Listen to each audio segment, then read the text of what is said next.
old Chris Murphy, what a wonderful man. He's a senator representing the state of Connecticut. Good old Chris Murphy is a good politician, and he understands the law because he's very intelligent. Yeah, Chris Murphy. That, of course, is from the new John Ashcroft album. And that's Trent Lott on piano. He has kind of a signature style that you can pick up there. I don't like it as much as I like Let the Eagles Soar, but it certainly fits our guest today. Here in the first segment of the Scramble, we're going to talk to Chris Murphy, U.S. Senator Chris Murphy, that is, or as we like to call him, Walkin' Chris Murphy. He is traversing Connecticut, as he has done before, on foot, and this gives us a chance to talk to him, gives him a chance to talk to his constituents, and gives us a great excuse to visit with him right now. By the way, if you have a better song about Chris Murphy, or you'd like to write a better song about Chris Murphy, especially the walking aspect of Chris Murphy, write it, record it, send it to Kyone Wolf at cwolf@wnpr.org. I just delegated that. And it should mention blister prevention somewhere. But there's a lot of things that rhyme with blister, so you should be fine. Chris Murphy, welcome to our conversation. I've taken some voice lessons since I recorded that album, so the next edition will be a little bit more palatable. It'll be number one with a bullet. There's no question about that. So we'll get to Charlottesville and we'll get to North Korea in just a second. But as you're in the early stages of walking across the state of Connecticut, putting those two on the back burner, is there something else that people are talking to you about? Are there other things that are on people's minds as you encounter them? So here's what breaks through. People, have not been talking to me about the issues that are sort of front of lobe on the cable news shows. Charlottesville's the exception, but the issues that people talk to me about as I'm walking across the state are evergreen issues. People are talking about taxes. They're talking about wages. A lot of people yesterday and today are talking about schools. Now, that's probably because school is coming up, but it's also because out here in eastern Connecticut, there's been a decline in the school-age population, and there's all sorts of talk of school closures, and nobody's sure how much ECS money they're getting from the state. But, it's not that a lot of people are bringing up Russia or Anthony Scaramucci to me as I'm walking. People are talking about the same things that they're always talking about. And, in a way, that's really refreshing because, in my job, you can often get distracted by whatever is the news of the day coming out of the White House, and it's a reminder to take a little bit of that with a grain of salt and remember that there are just some bread and butter stuff that matter to people's pocketbooks and to their quality of life that are actually what they want you to probably be spending most of your time working on. Right. A reminder that Tip O'Neill was right. All politics is or are local. But to that point, I mean, a lot of the things that you just mentioned are not necessarily things that are particularly amenable to federal solutions. Those are things that often start on the municipal level and track back up to the state level.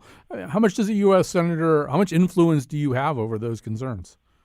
Yeah, you're right. I mean, we're not micromanaging issues like local education from Washington, at least anymore, after we repealed No Child Left Behind. But the policies we're talking about would have a huge impact on state and local decisions. If we are ever to pass the Republican health care bill, which includes $800 billion worth of cuts to Medicaid, which come on top of another $600 billion in Medicaid cuts that are proposed in the president's budget, that would have a trickle-down effect that would end in the closure of schools and the curtailment of local resources and programming. So, we are one step removed from a lot of the things that people talk to me about when I'm walking across the state, but what we're working on in Washington has an impact on those local programs. As you probably know, President Trump just made a brief statement from the White House. He began by talking about the economy and how great the economy is doing these days, and then pivoted over to Charlottesville and enlarged upon, or I think probably improved upon, his remarks from Saturday about Charlottesville. Well, let me take the first part first. As you're talking to people here at the beginning of this walk, do they feel as though the economy is booming right now? No, people see the top-line numbers, jobs being created, GDP slowly growing, and they don't feel like it has any translation to their life. I mean, out here in eastern Connecticut, people feel like their wages have largely been flat and that their expenses are slowly overwhelming the money that's coming in the door. So I think there's some optimism out here because of the new jobs that are coming in through Electric Boat and Pratt & Whitney. People are feeling some of that trickle down, at least of hope, but their bottom lines aren't a lot better than they were a few years ago. So no, I think by and large people out here don't buy the argument that the economy is in a fundamentally different place than it was a few years ago. Their lives aren't fundamentally different.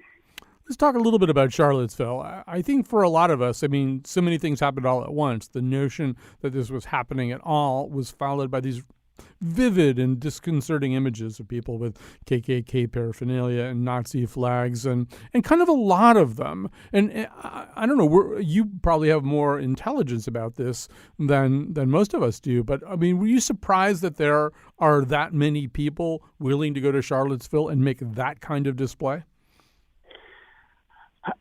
I wasn't surprised in the sense that, racism never went away. It was always there. It wasn't given permission to be expressed out in the open. But I certainly have a sense that that has been quiet and latent for a long time. But I think it's really important to look at what happened over the last 8 years. Racism in some ways became legitimized. It got folded into legitimate political opposition to President Obama. There's no way to explain some of the ferocity of opposition to him other than people who had not been politically active prior to his administration became politically active, and their interest in political action came from fringe, intolerant views.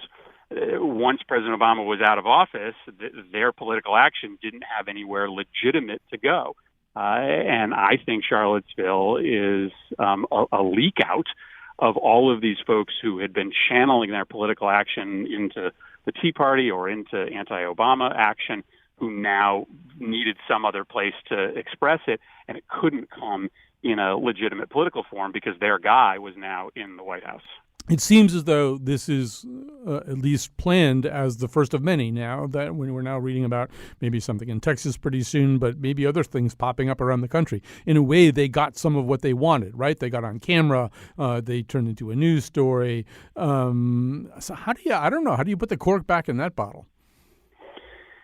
Well, I just think that we at a local level have to engage in some prophylactic behavior. We had a series of vigils and rallies all around the state yesterday, that made it clear that this is a state that is going to very vigorously condemn any of that hate speech if it happens. And so I don't think you sit around waiting for it to happen in your community. You go out and do like what they did in Willimantic. They gathered hundreds of people on the town green to support diversity and inclusion and make it clear that they were going to call out anybody that was engaged in the kind of behavior in Charlottesville. I don't think that's a guarantee that it won't happen again, because I think there is a natural phenomenon happening now where anti-Obama activation is now needing to be channeled somewhere else. But I think what we're doing in Connecticut is probably smart a path as you can chart right now. You've been writing, we're jumping around here because Chris Murphy has to get back on the road in order to meet his goals here for the day. So we're jumping around a bit. There's sort of a weird way, and there's a weird parallel to North Korea in the sense that if you push back, you sometimes give your opponent what your opponent wants. If you don't push back, that's also a mistake. So you've written about the North Korean situation right now. Tell me basically how you're evaluating the status of President Trump's response to North Korea. Well, he's failed. He's failed because his language has been wholly and completely over the top. You don't need to use the terminology that he has to make it clear to the North Koreans that we have the military capability to engage in a disproportionate response if they were ever to launch a nuclear weapon or if they were ever to launch an attack against the U.S. or our allies. But he's failed more so because he has absolutely no diplomatic counterpoint to the tough talk. He has no ambassador on the Korean Peninsula. He has no undersecretary of state for Asia. He has no one close to him who has experience working issues like this. And I think there's a low likelihood that in the short term there is a political or diplomatic path out of this. I think Kim Jong-un has made the decision for the time being that he wants a nuclear weapon and he wants to mount it to an ICBM in order to protect himself and his regime. But if there is any way to convince him otherwise, Trump simply doesn't have the personnel that can get that done. So he's got to tone down the tough talk because it is playing into Kim Jong-un's hands. And he's got to put together some kind of diplomatic or political strategy that may have a low likelihood of success, but right now there's not a lot of other options. Right. He was kind of joking yesterday or a couple of days ago about how Putin's move to expel diplomatic staff cuts down on the payroll. But the reality is there are still, I think, thousands of jobs going begging. And a lot of these jobs are the people who game out all the different possibilities. What if China does this? How would North Korea respond to that? Right. These are all the what could go wrong people. And they're not there right now. They're not there right now. And I mean, this is unprecedented in that we have our first U.S. president with no government experience who hired a Secretary of State who has no diplomatic experience, who hired a Deputy Secretary of State who has no diplomatic experience, who hasn't filled any of the other positions in the State Department. I mean, there's this weird, purposeful, intentional effort on behalf of the Trump administration to gut the State Department. I still can't figure out what the motivation for it is, but it isn't by accident any longer. And by putting generals next to him in all of these national security meetings, he simply isn't getting advice from anybody that has found a meaningful non-military solution to any big vexing problem around the world. Mattis and McMaster, they're all smart guys, but diplomacy is different than military engagement, and that really worries me. All right, we've just got a couple of minutes left because you have to get where by the end of the day? Where are you pointed towards? By the end of today, I'm going to be at Camp Ingersoll in Portland, Connecticut. I'm holding an outdoor town hall at about 6:30 tonight, and I get way behind on these days because I stop so many times. I have so many people join me to walk with me that I'm always rushing to get to my final town hall of the day. But that's where I'll be at 6:30. Right, and so you're wearing a Fitbit. I read 50,000 steps yesterday. 50,000 steps yesterday. I'm talking to you, so let's see if I can find how many steps. 26,000 steps so far today. Last year, I gained weight on this walk implausibly because as much as I'm walking, I'm also eating my way through Connecticut. Right. So we'll see if the same thing holds true this year. Don't feed the senator. There's like signs up saying that now. It is. I wear a Fitbit. I've never had 26,000. Steps. It actually is pretty impressive. And so any walking tips you've figured out? Like if people want to try to walk long distances, what have you learned from all this? So I have learned that you need to take care of your feet. So I wrap my feet twice a day with gauze and moleskin, and I unwrap it halfway through the day and wrap them again. So I figure if I send the message to my feet that I deeply care about them and I treat them very nicely, that maybe they won't revolt on me. And so far, it's working. All right. And just one other personal thing to tell you. I know that on Twitter, you've been somewhat annoyed is probably not the right word. You're tired of hearing Red Sox announcers talk about how improbably Craig Kimbrell's fastball rises or seems to rise. It doesn't rise. It doesn't rise. No, Wade Boggs explained this the other night. He says it's because it's flat so much longer than an ordinary fastball that it looks like it's rising. So you're anticipating the fact that it's going to be right, that it's going to dip and it's going so fast that it actually stays straight and it looks like it's going up. I understand, but it's like every NESN broadcast we talk about this. All right, well, go Red Sox and go Chris Murphy, and thanks for joining us. Thanks, Tom. All right. So that's Chris Murphy. And if you do have a Chris Murphy song that you would like to send us, it has to be about his walking, though. I mean, it has to have something to do with the walking. And I think it does have to mention blister prevention. But if you want to do that, don't send it to me, please. I'm delegating Kyone Wolf, cwolf@wnpr.org. Please send the SoundCloud link or whatever to that address. Chris Murphy, yeah, what a wonderful man. Chris Murphy, yeah, yeah, yeah, yeah, yeah. And this is the Scramble. Welcome back. So I sort of rushed into things because Chris Murphy's time was limited. Now, let me tell you how the rest of the show will unfold. We're about to do a segment involving food and restaurants. And then at the end, we've left some time, as we sometimes try to do on Mondays, for your phone calls. So if you want to call, 860-275-7266. Not now, but as we begin to wrap up this second segment, 860-275-7266. I'm assuming people do have things that they want to get off their chests about the events of this weekend and the presidential response to same. And I'm certainly here to do that with you. So, or if there's other things you want to undertake, I'm open-minded. 860-275-7266. But before we get to that, we are going to talk to Tom Sietsema, food critic for the Washington Post. Wrote a fascinating article this weekend, at least that I read this weekend. Amid all the clamor and unhappiness of Charlottesville, it was very interesting to read about something else and something so well considered as what Tom wrote about. So, first of all, Tom Sietsema, welcome to the show.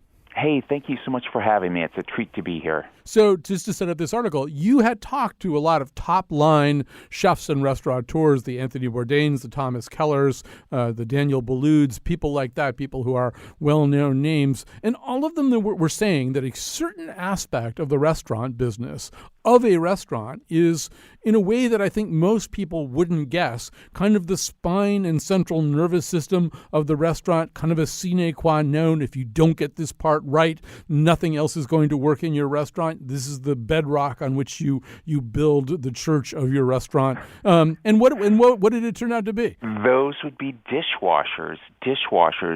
The lowest people often on the totem pole and the least well paid in the kitchen turn out to be some of the most important cogs in the machinery of a restaurant. And by the way, all those people that you listed too started out as dishwashers. Thomas Keller started out here in Laurel, Maryland, and others started in other places. But what they all told me was that it sort of helped them along the way, that what they did when they were washing dishes sort of helped them in their jobs as chefs. And Tony Bourdain actually told me that it helped him make every major decision in his life. Every twist and turn in his life was aided and abetted by the fact that he had washed dishes. And I think part of it is this mindless activity. It's like dirty things go in, clean things come out, and you have to know about efficiency. You understand the joys and rituals of repetition and tradition and teamwork and all of that. It's really hard work. I actually spent a shift at a Houston restaurant. I didn't want to do it in my own territory, of course. I went down to Houston to Caracol, which is a very good Mexican restaurant, whose chef became a dishwasher. It was his first job in this country after he fled Mexico, actually. And I wanted an immigrant chef with a good restaurant to sort of coach me in the way of washing dishes. And it turns out, I'd been a waiter before, but it is hard work. It is backbreaking. It is mindless, but it goes on and on and on. And you have to know everyone else's job in the kitchen too. You have to know where the pots and pans go. You have to pitch in when, say, the dessert chef or the salad cook gets in the weeds, as we call it, gets really busy. And I have such admiration for these people, most of whom are immigrants. I didn't see too many American-born people working in the kitchens that I spent time in, or with dishwashers that I talked to. That was interesting for me. I want to talk more about your specific experience doing this, but I want to go back to the thing that you said about Bourdain, because I had a chance to work with him once, and he's a very practically minded person for all of his food romanticism. And I liked what he said in your article, too. It's kind of like what Jerry Seinfeld says about stand-up comedy, which is that people can't lie to you about stand-up comedy. They can tell you that the B movie was really good or that some other thing that you did was fine, but people either laugh or they don't. And Bourdain said to you, look, you're either keeping up with the work or not. The dishes are either coming out clean or they're not, right? That there's a way in which, you could tell Daniel Boulud how terrific the duck à l'orange was tonight, and you might be telling him the truth and you might be lying, but you can't lie about the dishes. You sure can't. And what's also interesting there is that, if you don't have a good dishwasher, everyone is miserable, Baloo told me, and Thomas Keller said, look, if we don't have someone setting tables with silverware, people aren't going to be eating. If we don't have clean glasses, cocktails and drinks won't get served. If we don't have clean pots and pans, nothing is going to get cooked. It is so important to the role that dishwashers play. And what was really interesting too, why dishwashers? Why now? Well, there's several little things. Thomas Keller's restaurant, the French Laundry, up in Napa Valley, recently awarded its highest honor, internal prize, to a dishwasher, someone who had never missed a day for 7-year shift or 7-year stint. And Rene Redzepi, the acclaimed Noma in Copenhagen, recently made his longtime dishwasher a partner in his enterprise, which is huge news. I mean, he must be the most famous dishwasher in the world.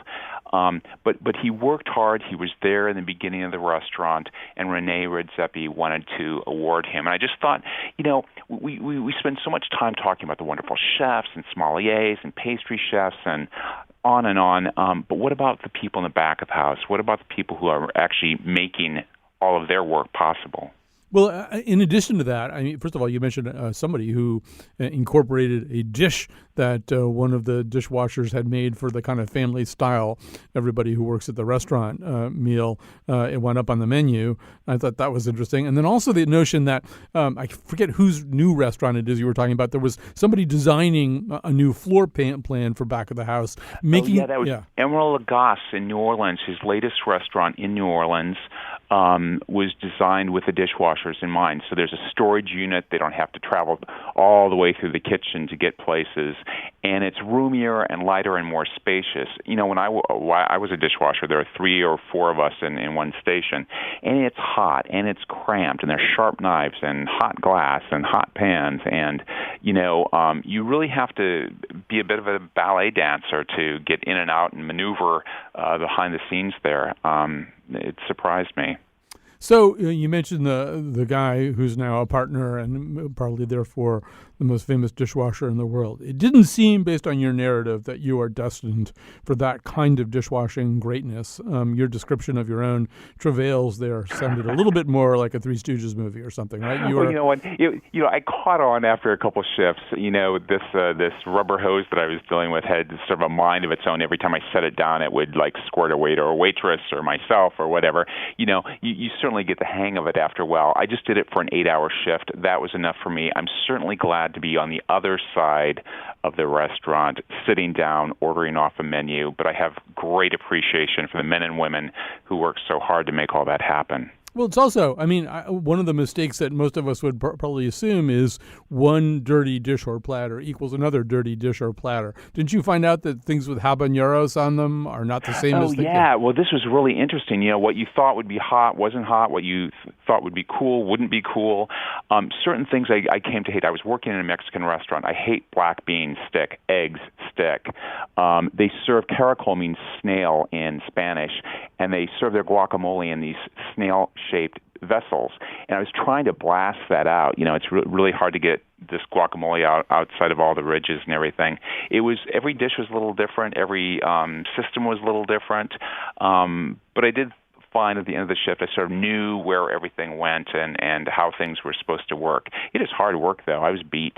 Right. I was ready to be put through the dishwasher myself at the end of the shift. Well, you got things on you in some circumstances. I think you also did you get a pot stuck in some dishwasher or something? I didn't put a cutting board on a rack, and everything has to go on the rack. So I jammed up the system there for about 30 seconds. And I think the incident that you're referring to earlier, somebody threw a board of they had just cut some hot chilies on there, habaneros and serrano chilies, and it was orange, and I just hosed it off with my rubber hose. And what happens when hot water meets habanero oil is it creates tear gas. And so, for a moment there, everyone around me, the dishwashers, the waiters on the other side, me, we were all crying for a little bit because you just don't know these things until you do them. You were working with 2 other gentlemen whose full-time job this is. First of all, were they patient with you as rookie? Oh, they were great. They were both from Guatemala, and what amazed me that they were quite a bit shorter than I was, but they were hoisting this really heavy equipment, these 40-quart mixing bowls and everything, as if they were, paper bags. I was really impressed with both that and the fact that they never really stopped. They were always looking for other things to do, and this is so important. This is a way for immigrants in particular, to access the hospitality industry. You're good at dishwashing, you get promoted to prepping vegetables. You're good there. You might move on to making salads or butchering, or it's just a matter of seeing and observing and always saying yes when people ask for volunteers in a kitchen. It raises the question. I mean, just to go back to the concept with which we opened this conversation, this notion that really if the dishwashers aren't doing a great job, nobody else is happy. With that in mind, I mean, I don't really know. Like when I tip at a restaurant, I'm usually only tipping the people who took care of me, the people that I can actually see. These are people who are taking care of me that I can't see. Exactly. Does this argue? I don't even know how it works or how many restaurants there are where they divide up the tips or whatever. But it's sort of, I'm suddenly thinking, well, probably it's not fair if they're not getting some of that. That is an excellent question, and restaurants vary from place to place. Everyone's, some places pool tips and they all share in it. Bartenders get a cut and busboys get a cut. I've never seen or heard of dishwashers getting a cut, which is a question I should have asked, but I didn't. And I didn't see anything back there that indicated they were getting tipped. But most of the dishwashers here in the Washington area that I interviewed make from between $10 and $14 an hour. Down in Houston, I was working at that Good Carousel. They were making about 10. So they're not making a ton of money, and I really advocate. I'm a big believer in pooling tips, having been a former waiter, because I think it makes everyone work a little bit harder. It also, shows appreciation for people who might not normally be in that in a place where they might get tipped. Right. It's a great point. Well, Tom Sietsema, everybody should read this article. We haven't even covered all of it by any means. Food critic for the Washington Post, spent some time as a dishwasher and wrote in celebration of the work they do. Thanks for joining us today. Thank you so much. I appreciate it. All right. So let me tell you what's going to happen now. And we're going to have a lot of time for this, too. Typically what happens on this on this show is that I announce we're going to have time for phone calls, and then I get all caught up in conversations, and it's like there's 4 minutes or something at the end, and people get annoyed, and I don't blame them. But today it's going to be very different, and so don't hold back. By the way, like don't wait until the last 10 minutes or something. That wouldn't be a good idea. Otherwise, you're going to be hearing like little monologues from me for way longer than you want to. So you can start calling now if you want to talk about Charlottesville, if you want to talk about any aspect of what's been going on in the news over the last 3 or 4 days. Now's a great time to call. 860-275-7266. That's the number. You can also tweet at us at WNPR Colin. I probably don't give that address anywhere near often enough. So when we come back, call, or you can make the call now. Get on the board. Be the first person. 860-275-7266. I have some things that I'll be bringing up after this break.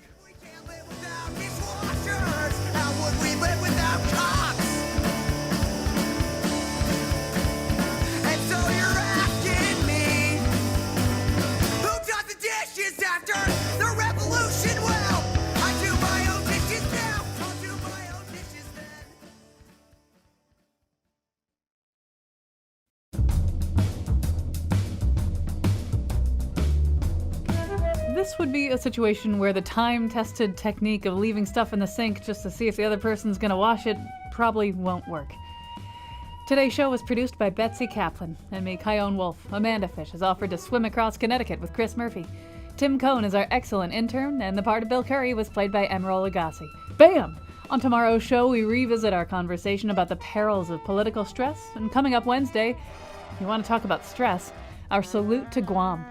And now, back to Colin. That's right. Tomorrow's show is a show actually that we worked on last April about what the stress of the current political environment is doing to people. You'll hear at least one hair-raising story of someone who almost lost his life in something connected to that, as well as a lot of people calling in with various other stories left on our special voicemail we set up. And then, on Wednesday, we will be back with a mostly live show. We're going to have to pre-tape some things because it turns out there's a 14-hour time difference with Guam, which we had not factored for. But we're going to do a salute to our friends and neighbors and fellow citizens of Guam. And so that's the next couple of days. So we're getting a bunch of phone calls here. I'm going to get to all of them. I have time for once. And I also want to say, so over the weekend, all this stuff is happening. And I just have to recount this one exchange that I had. So I'm on social media a lot. And there's a guy, I think it's a guy, I don't know, he's got a handle on Twitter who often tweets at me from a fairly conservative, if not fully Trump-affirming point of view. And he at one point tweeted, because as you know, as we go into this, just to set this up for those of you who somehow or other slept through the whole thing, after the events in Charlottesville, President Trump said something to the effect that, this was a problem on many sides. Many sides. He used that phrase twice, as if to suggest that there was any kind of multiple way of looking at the responsibility for all this, when it seems as though the problems of Charlottesville this weekend begin and end with the arrival of people with KKK regalia and Nazi flags and other slogans of white supremacy. Yes, there may have been some violent pushback from people who showed up to meet violence with violence, but none of that would have happened without these people. Anyway, this guy gets on Twitter and he says, well, no, I actually think the president's right about this with the many sides thing. And I just sort of wrote back, well, I mean, you probably felt that same way about the Nuremberg rallies, right? How come people aren't mentioning the other side? And he came back at me with, that's just the go-to default taunt of the left, is to call somebody a Nazi. And I said, well, yeah, you're kind of right about that, but these are Nazis. These are actual Nazis. It's not wrong to call them Nazis. Not wrong to compare what they're doing in Charlottesville to the Nuremberg rallies. It's actually okay this time to say, well, these people are a bunch of Nazis, because they are. Anyway, or at least a lot of them were. Anyway, we want to talk to you, but before we talk to you, we'll bring you up to date. President Trump did give a brief set of remarks a little after 12:30 today.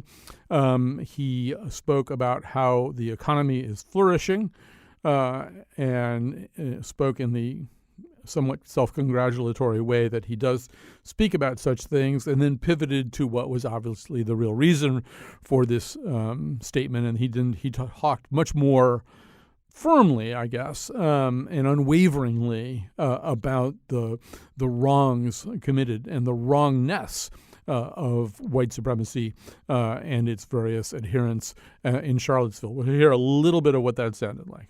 Racism is evil, and those who cause violence in its name are criminals and thugs, including the KKK, neo-Nazis, white supremacists, and other hate groups that are repugnant to everything we hold dear as Americans. Well, that's all true. It probably took a little longer to get there than it should have. All right, so we're going to take some phone calls here, 860-275-7266. We got a lot of people online. But let's just we'll grab a couple of people who actually did want to react to that last interview, and then we can move on to Charlottesville and Trump in a second. But here's Dan in Mystic. Hi, Dan.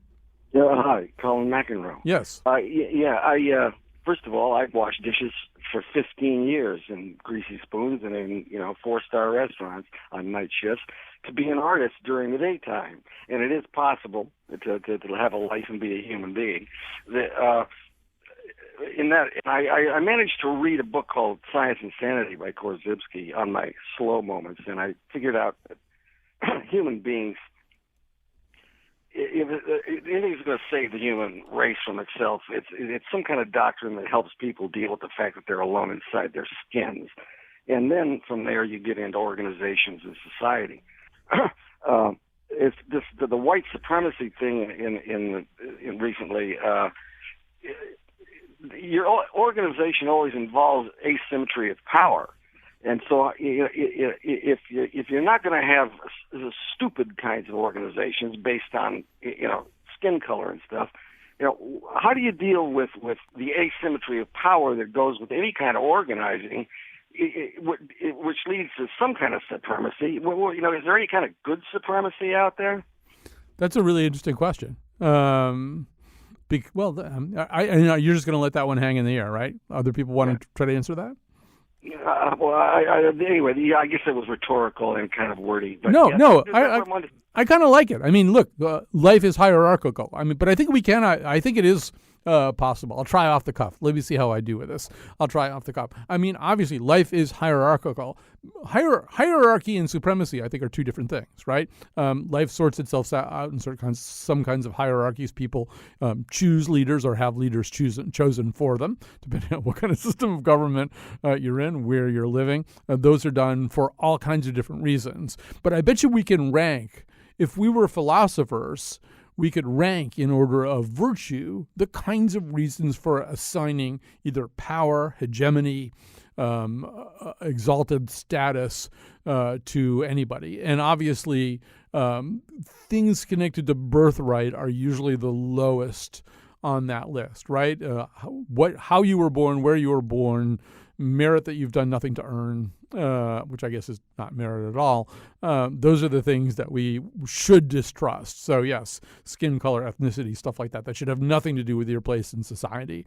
If we had time to really be Greek philosophers and walk around the Lyceum, we could have a pretty interesting conversation about this. But because there maybe are things that should have something to do with whether, supremacy isn't really the right word, but with whether you have a more prominent role or a leadership role. We're not going to create a utopian society where everybody exists on this flat plane. That just isn't going to happen. So I don't know. That's an interesting thing to think about. I'll think about that off and on for the rest of the day, and then I'll get back to you. Here's Antonio in New Haven. Hi, Antonio. You're on the air. Hi, Colin. How are you? Good. I love your show, first off.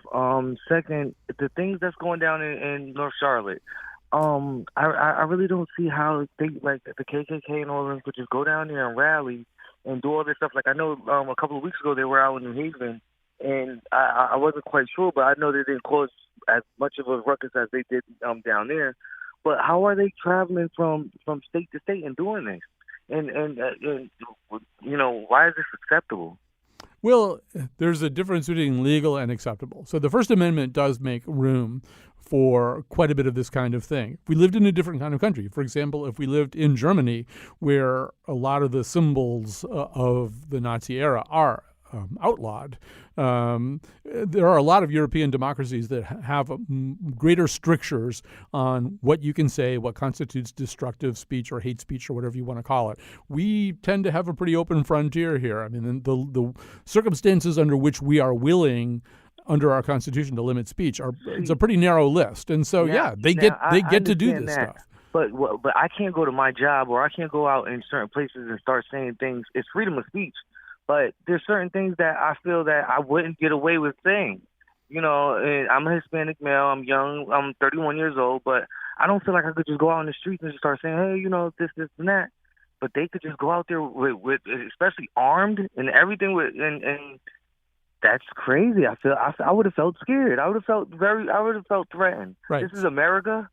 And it's crazy, and I have a 6-year-old daughter, and I'm afraid to raise my child like that. I do not blame you for having those kinds of feelings, Antonio, and you make good points. But yeah, and it is very weird to watch those kind of quasi-militia groups march in there, and they're armed to the teeth, and that's alarming too. Some people would argue, well, that's another aspect of constitutional protection. But yeah, the thing to remember is the First Amendment only applies to the government's inability to interfere with speech, right? I mean, you can get fired from your job for saying stuff, and the First Amendment will not protect you. The First Amendment only protects you from the government. It doesn't protect you from being fired from your job. It doesn't protect you from being screamed at by somebody else whom you've irritated. The First Amendment doesn't protect you from getting punched in the face for what you say. There are other laws that may protect you from getting punched in the face, but it's not the First Amendment. It's not freedom of speech. That's not what that is. So it's always, we tend to forget. We tend to think the First Amendment just applies to anybody's right to say anything under any circumstances. Well, it only protects you from the government in those circumstances. All right, so we're going to take some more phone calls. We can jump over to Peter, a regular caller to this station. Peter in Stamford. Hi. Hi. Well, I was going to say the state of Connecticut's a mess. The nation's a mess. I'm going to come out and say it. Colin McEnroe, 2020. No, you don't wish that on this country. Unless you're an eye doctor, I don't want to talk about 2020. Okay, no, my comment is that it took Trump 48 hours to mention these groups, the KKK, the Nazis, white supremacy, and he was cajoled by the moderates, by Ivanka. He was controlled by certain members of his staff. What do you think? What does he think presidency is for him? An internship? And no wonder why people think he's one of them, because he was, he had to be, tutored about white supremacy or the alt-right, or maybe Bannon was, in the way of this. But that's why, people, don't trust him, because he almost didn't. He almost didn't mention these fascist groups, because you call them a fascist, and you're right. They call themselves that. Right. It's not a taunt term at all. It's not a taunt to call them Nazis when they're standing, you Nazis. So first of all, let me just say thanks for your call, Peter. I'll say something about that in just a second. Second of all, some lines are opening up here if you want to call in and join the conversation. We've got about a little less than 10 minutes left, so we can certainly get to you. 860-275-7266. I don't get to do this anywhere near often enough. 860-275-7266. I'm going to get to Lynn in just a second and do Martin in just a second. But I just want to respond to Peter for a second and say also that, his President Trump's state of mind on an issue like this one is something that I find very difficult to fathom. And we can impute all kinds of things to him. But that question of why he couldn't say what needed to be said on Saturday, as many people have pointed out, denouncing Nazis is a layup. It's like really easy. Most people find that a very easy thing to do. Denouncing the KKK, denouncing fascists and crypto-fascists and quasi-fascists, very easy. White supremacists, very easy to say, bad white supremacists. So why did he find it so hard? And here's my answer. Take it for what it's worth, but it's based on a long life of dealing with problematic people. When people don't know what they believe, when they don't have a real core value system, like the core value system that allows you to take a new variable and match it up against your core value system, and then you go, oh yeah, so that's what I would think about this. I've never thought about this particular subject before, but my core value system tells me what I would think about that, right? So if you don't have that, or if it's very, very underdeveloped, which I think is the case with Donald Trump, you often don't really know what you think about something, and you don't know whether something is maybe a little bit more morally or ethically complicated than it seems to you at the beginning. You also tend to worry about who you're answerable to, right? Like if I said this, and I didn't say that, who would get mad at me? And I think that's a problem for him. He doesn't really know what he believes about anything. So he looks at something like that and he defaults to something like, well, this is a problem with many sides, or it's caused by many sides. He says many sides. And he thinks, well, I'm probably safe there, right? Because I said many sides. I didn't take a particular side. And obviously many sides is exactly the wrong thing to say when you're talking about Nazis. There aren't many sides to that issue. So anyway, take it for what it's worth. That's my belief. He doesn't have a set of core beliefs onto which he can map new issues. When he runs into a variable, he doesn't know what he thinks about it. So he just jabbers, the way I'm doing right now. All right, so 860-275-7266. A lot of people calling in. Some people want to talk about dishwashing. Some people want to talk about Donald Trump. Some people want to talk about immigrants, which might be the kind of common thread between those issues. Here's Martin from Mansfield. Hi, Martin. You're on the air. Hello, Colin. Thank you for taking my call. Sure. I would actually like to talk about Donald Trump washing dishes. Okay, that's good. That's a through line. That's just it's a kind of a joke, but actually that is part of the problem, that this is a man who has never actually had a real job, and he does not understand what a real job is. And that food writer who decided to work alongside the Guatemalans and find out just how hard it is, that is someone that understood how hard it is to work a real job.